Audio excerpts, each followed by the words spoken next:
Okay, now remember in yesterday's video that I said that the Overwatch League had gone quiet. Wow, I didn't half put my foot in it, didn't I? So, the video before that we talked about Sabiolby possibly moving to the Seoul Dynasty, and we are going to cover that again in this video alongside some other transfers. It has been very interesting what we've seen happening on the 30th of November. It is December now, everyone, so that's lovely. We are finally getting towards the end of 2020, which has not been exactly the ideal year, has it? But anyway, let's get into this. We are going to first of all take a look at the Seoul Dynasty. Now, we did see that it was rumoured they were going to pick up Sabiolby. Sabiolby coming from New York Excelsior, where he was let go. Captain of that team he was, and a very big figurehead of that New York Excelsior team. He is indeed coming to the Seoul Dynasty, which means at some point we are hopefully going to see Sabiolby in profit as the DPS lineup for the Seoul Dynasty. Oh my goodness me. Oh, the inaugural season's wet dream is what that was. And I mean, Sabiolby is an incredible player and an incredible leader. And he is now going to bring this leadership to a Seoul Dynasty team that has just lost Toby. Toby was their leader, their guiding light, their experienced figurehead. And now they're going to replace us with Sabiolby, who is honestly a fantastic replacement for that role. Is Sabiolby going to be a person that's heavily reliant on mechanical skill? No. He's going to be that leader, but he is going to be a good one, I think. But the Seoul Dynasty have not just signed Sabiolby, they have also signed the former New York Excelsior main support Animo, which I think is a really interesting pickup. I think Animo is a good stable support player. I think he is a good replacement for Toby. It's the roster road that Seoul Dynasty are going down is clearly one to win next year. This is not a young squad when we look at it. When we look at Gesture, Prophet, Sabiolby, Animo, this is not a young squad. However, it is a very good squad. I think it's a squad that can do very well next year. It is not a squad that is playing for the long game, if you see what I mean. We're seeing a lot of squads build out their rosters with young talent to develop them. This is not what the Seoul Dynasty are doing. I thought Seoul Dynasty might try and get hold of Sanguinar from the London Spitfire and develop him. That's not what they're doing. They want the tried and tested. And something else to note is the fact that every player on the Seoul Dynasty roster that's come in to the Seoul Dynasty roster has Overwatch League experience. Quite extensive Overwatch League experience, actually. So it's interesting the moves Seoul are doing. They still don't have a proper recognised off-tank. Whether they are going to try and transition Marvel to it properly now, we will have to wait and see. But it's still an issue for the Seoul Dynasty, and I think it's one that could be caught out if they don't sort it out. Again, there aren't that many people left. Janu, maybe? Who knows? But that's what's been going on at the Seoul Dynasty. Now we turn our attention to the Guangzhou Charge. This is coaching changes at the Guangzhou Charge. They are bringing in 2 new assistant coaches. First of all, they are bringing in Damon. Damon is a coach at Element Mystic. He was at Meta Athena before that, and Blank Esports. But before that, he was a player with the Shanghai Dragons all the way back in 2018. Yeah, we remember that Shanghai Dragons team didn't do too well, did it?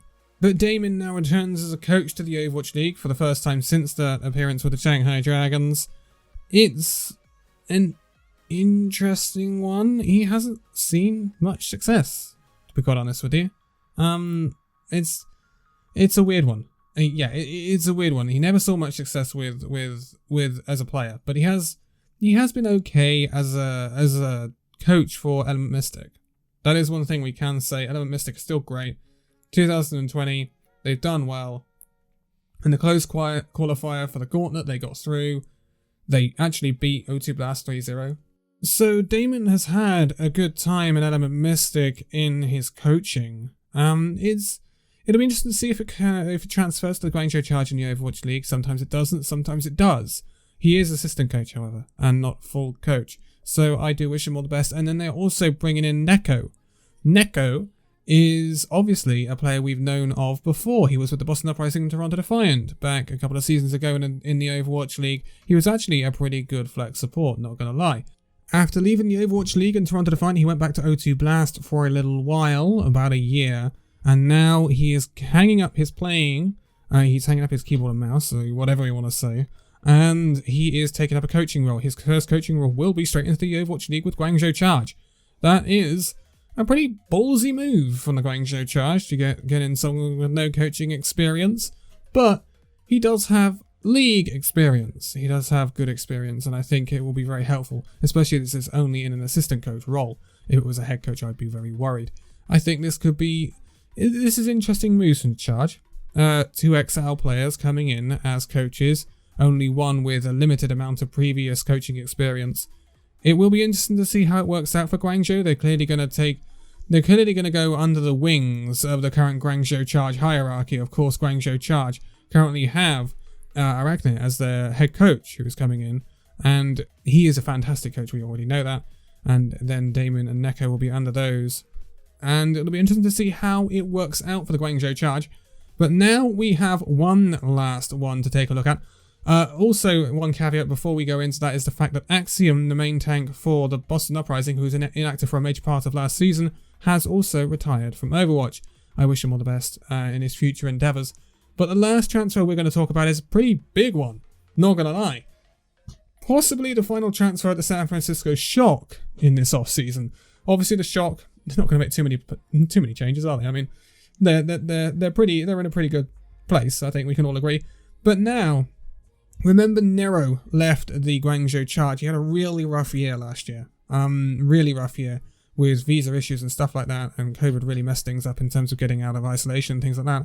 Nero, American, DPS player, he is a good DPS player, and Nero has a lot of potential, I think. He's mostly concentrated on the projectile a lot. He's still only 19, we forget with Nero as well. He is now with the Shock. He is the guy that is going to be their flex DPS. Now, I think this is better than Tayo. I really think this is an upgrade on Tayo. But we have to take into account that this is a replacement for Rascal. And Rascal is very difficult to replace.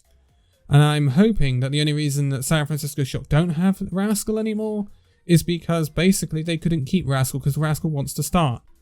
If it's any other reason, then it's very sad, because I think this is a downgrade on Rascal. However, it is an upgrade on the hole that was left in that squad, with Rascal leaving, and then with Tayo, because I think Tayo is not an enormously flexible DPS player, but I think he can be useful for them. Nero, it'll be interesting to see how he does.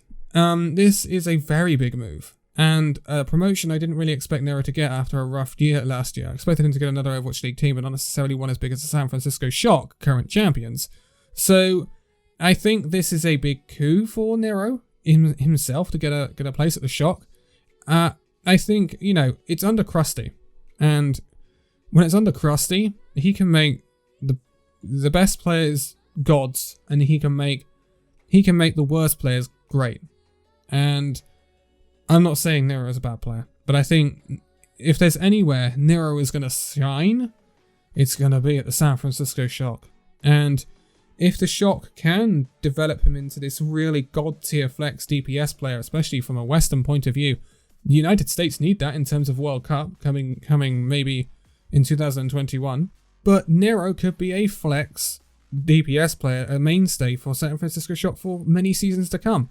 This does seem more down the development route. With him only being 19, being under Krusty, he could be at the San Francisco Shock for a long, long while. And they're a team that are not going to struggle to keep hold of him, are they? Let's be honest, this is the San Francisco Shock we're talking about.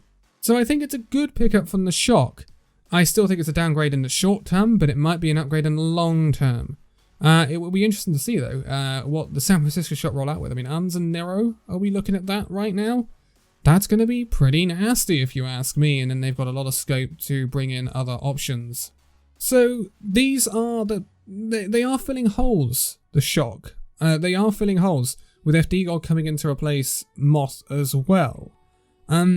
I do still have that slight iffiness over the leadership thing that Moth offered, but they've re-signed Super, which I think is a massive, massive play for leadership and overall team morale purposes, because Super is such a big part of the Shock and their morale back room and all that. he is the face and very often the voice of the San Francisco Shock. So I think that is what's going to make a big difference for them in 2021 as they go for 3 season wins in a row. But this is going to be it for this video. Don't forget to check out the Discord, which has 2 channels in it for confirmed rosters for 2021 so far and the current transfers that have happened. And we will continue to do these videos as and when we have more information and more Overwatch League moves. And there will also be more content coming your way very, very soon. Don't forget to check out Illusion Gaming, which is linked at the end of every single one of these videos. There are now VODs of matches that Illusion have taken place in, mainly Illusion X. There are VODs of those matches going up as well as highlights and other stuff, so please do check them out and hit the subscribe over there. I would be very, very, very appreciative of it, and so will the whole of Illusion. So, I'm going to leave it here for this one. So thank you guys so much for watching this video. If you'd like to give a like, subscribe if you're new, and I'll see you in the next video. See you then.